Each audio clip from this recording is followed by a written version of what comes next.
Hangi Tabii ki fakülteler buyurun. var üniversitede? Bölümler, fakülteler. Bir de başka da yerleşkesi var mı Esenyurt Üniversitesi'nin? Bunlar hakkında bir bilgi verseniz.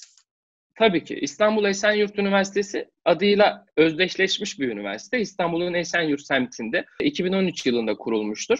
Yerleşkemiz şu an için İstanbul Kadıköy'de sürekli eğitim merkezimizin bir yerleşkesi vardır.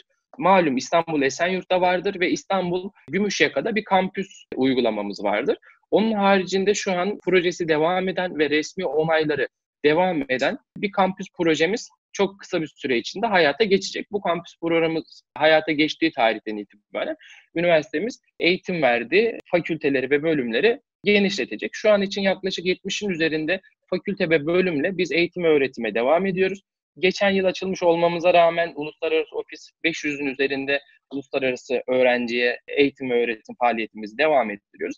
Haricinde hani bölüm ve fakülte listemiz ve ücretlerimiz zaten web sitemizde çok detaylı bir şekilde paylaşılmış durumundadır. Ama ben yine belli fakülte ve bölümleri sizinle paylaşabilirim. Mesela siyaset bilimi, uluslararası ilişkiler ve işletme fakültesi öğrencinin %100 İngilizce eğitim alabileceği fakültelerimizdendir. Onun haricinde hani sağlık bilimlerinde işte fizyoterapi, beslenme uzmanlığı, diyetisyenlik yine öğrencilerimizin eğitim ve öğretim alabilecekleri bölümlerdendir.